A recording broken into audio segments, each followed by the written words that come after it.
Hey everyone, it's Luna, and today I wanted to make a video officially explaining what this symbol means that you see on your screen here.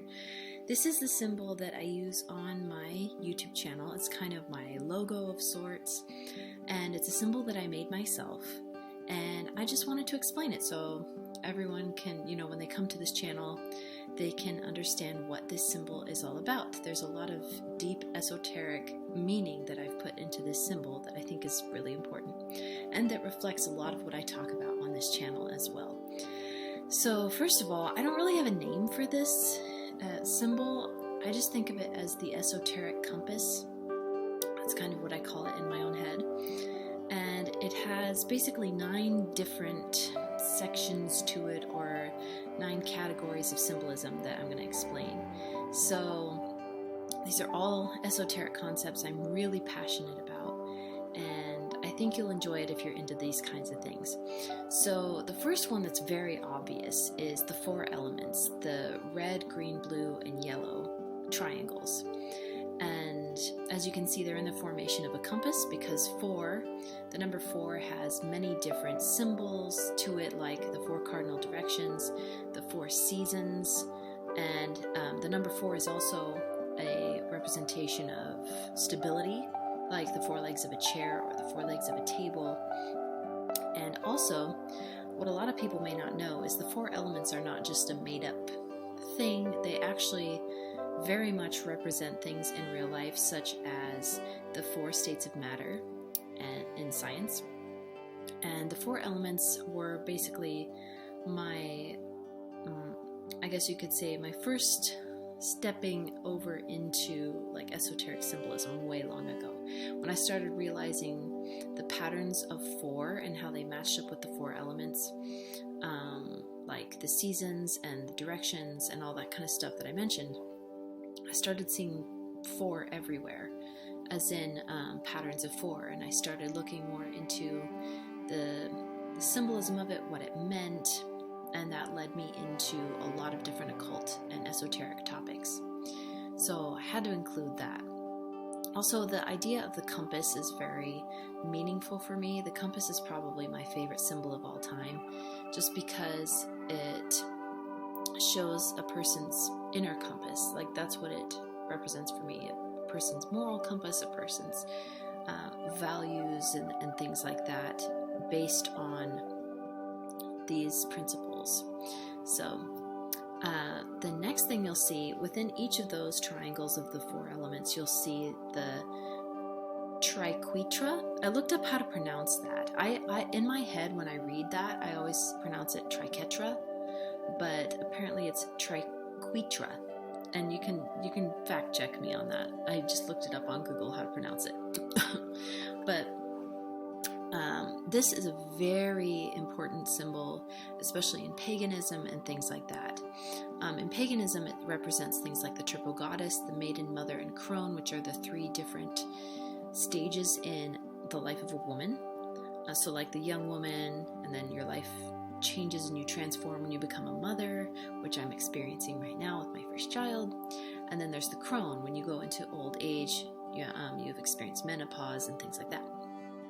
But there's many other things, like the concept of father, mother, and child, the concept of beginning, middle, and end, the idea of the body, soul, and spirit, which is a concept in religion as well as non-religious spirituality. A lot of people think soul and spirit are the same thing, but in most spiritual circles, they're actually not. The body is like your physical vessel, your spirit is what exists outside your body, and then the soul is like who you are when the body is combined with your spirit.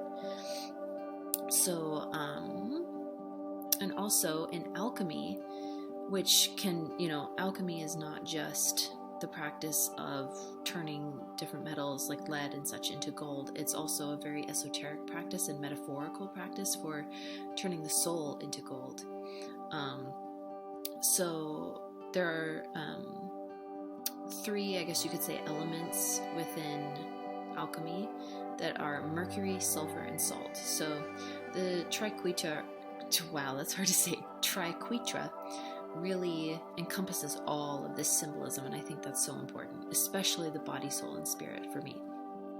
So next you will see there's a little purple star around the circle in the middle, and this represents the Merkaba, or the six-pointed star. It's also known as David's star, or the as above, so below symbol.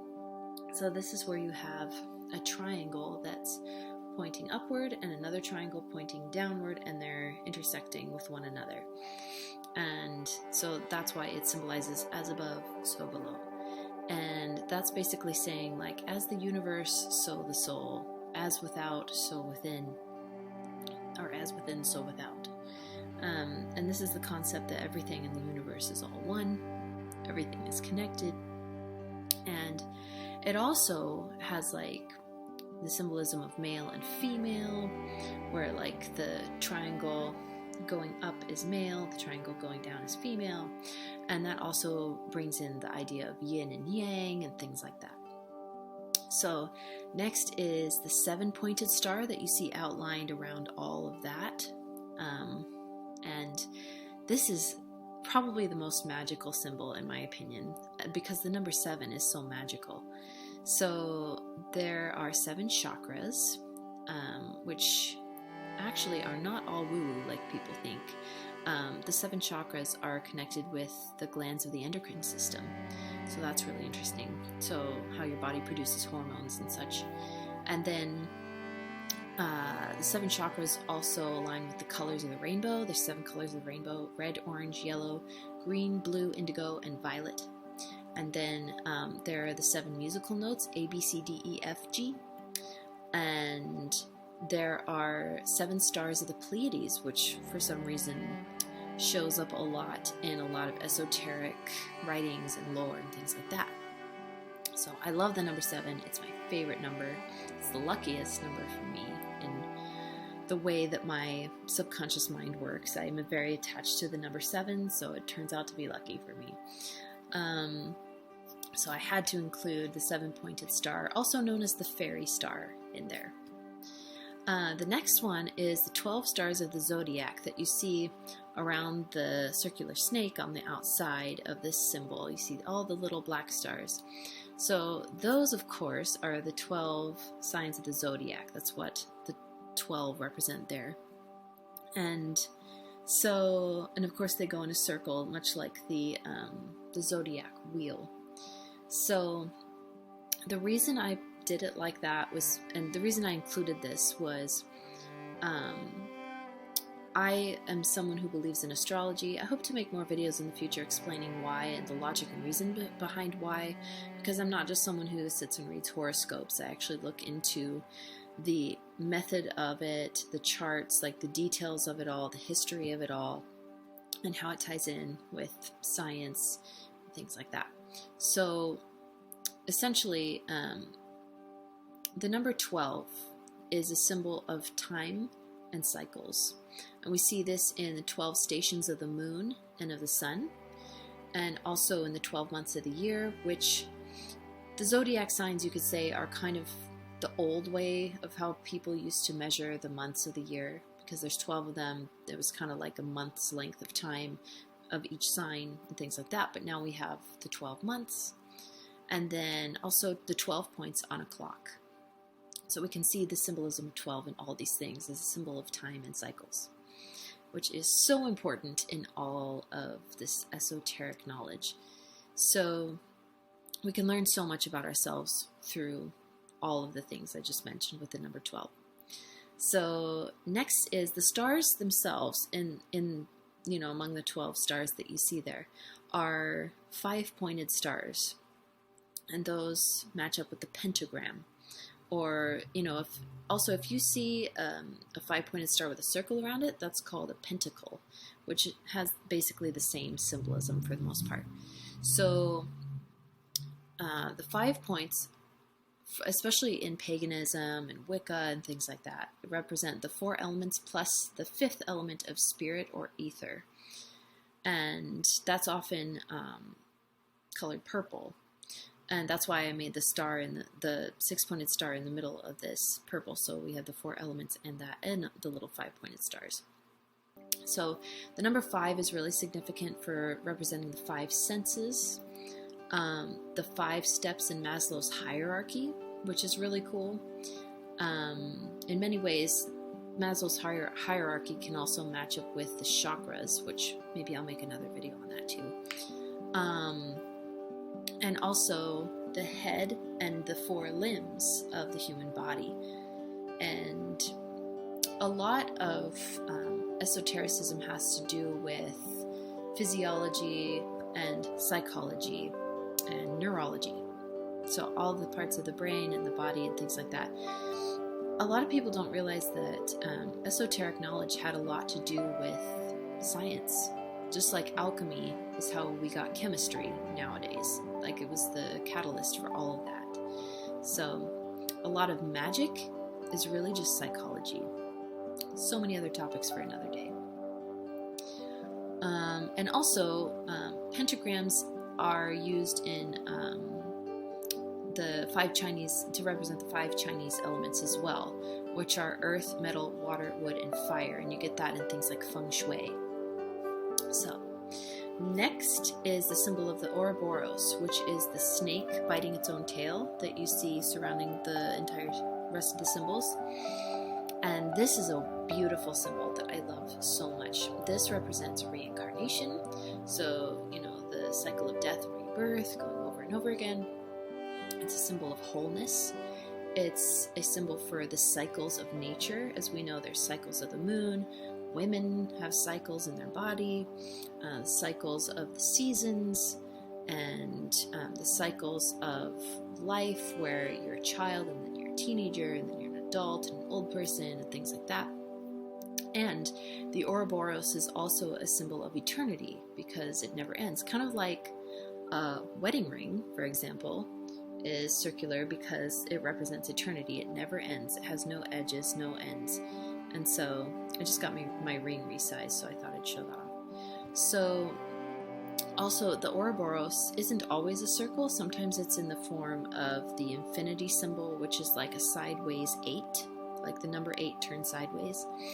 And so there's 2 kinds, but I used the circular one just because it fits the symbol and the design that I was doing for this. So next would be, in the very center of the symbol, you see a circle that's black on one side, white on the other side, and gray in the middle. And this isn't as popular of a symbol. It's something I kind of threw in there and made up because I wanted to represent the middle way. So this is a concept in Kabbalah. If you've ever seen the Kabbalah Tree of Life symbol, it has 2 pillars on either side, one black, one white, and then in the center there is a 3rd pillar that's considered like the middle way. So the 2 pillars in Kabbalah represent Boaz and Hakin. I think that's how you pronounce them. People pronounce them differently, but essentially mercy and severity. So 2 extremes. And as a person, you don't want to be too merciful, but it's good to be a merciful person, but if you're too merciful, you're a pushover, right? But you also want to be firm and confident in things, but you don't want to be too severe. So mercy and severity are the 2 extremes. You want to go in between. And I think this also represents so many other things in life, like moderation in all things, not being completely into asceticism, which is extreme deprivation of food or water or other things that you need, sleep.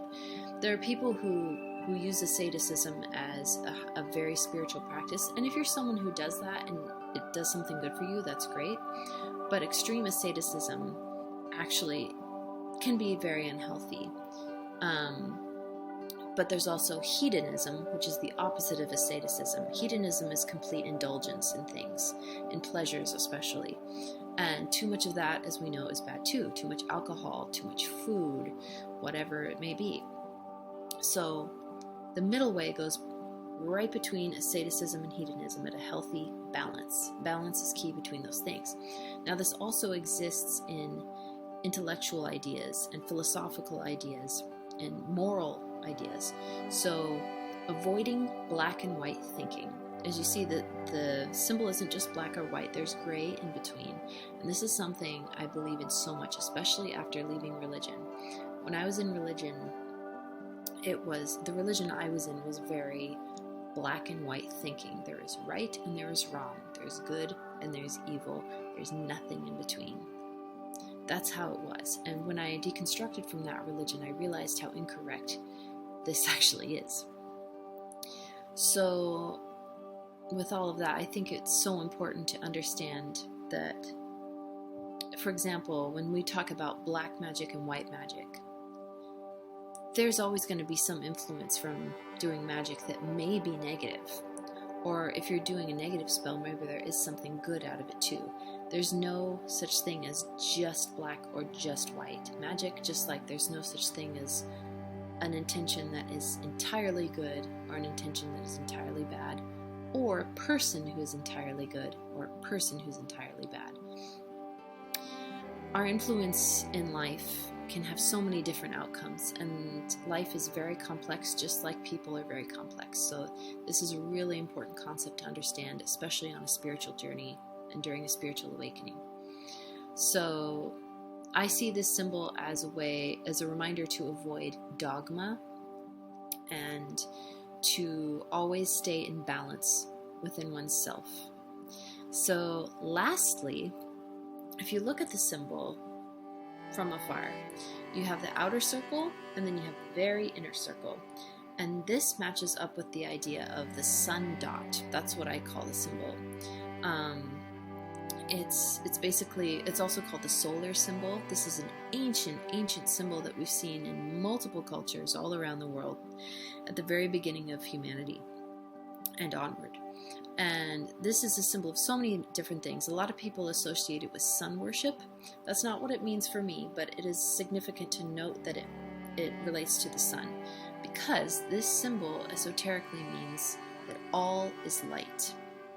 We all come from light, just like in the Big Bang, just like in the idea of panentheism, how we all come from one consciousness and the source. I've talked about panentheism many times on this channel, and the idea is we are all beings of light, and all this light is connected. So there are many religions related to sun worship, because that's the exoteric meaning of the light. Looking at the sun as something outside of yourself that you worship, much like religion looks at the idea of God as a literal person that you worship, as opposed to realizing the God within all of us and that we're all part of God or source. And so the sun dot also represents monism, or things being all one or focused on a center point that moves outward, as you see in the symbol.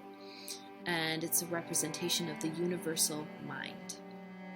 And the idea with monism, actually, that's the opposite of things like dualism, where there's the spiritual and then there's the physical world, right? That's an illusion. With the idea of the universal mind, everything comes from this consciousness, including the physical world, which essentially is an illusion. Life is like a shared dream. And these are things I talk about on my channel all the time. But I really wanted to encompass that, so I included the sun dot symbol. So those are the main symbolisms that are in this logo that I've created. And I just wanted to explain it all because there's a lot of fun stuff in there. And next time you see it on my channel or in the corner of my videos, you'll understand what it means. So do you have a favorite esoteric symbol, or did I name one of them that you really like? Leave it in the comments below, and also let me know what other kinds of things you'd like me to talk about on this channel, and I might just make a video about it. Thank you for watching, you guys. Be sure to subscribe for more videos like this, and I'll talk to you later. Bye!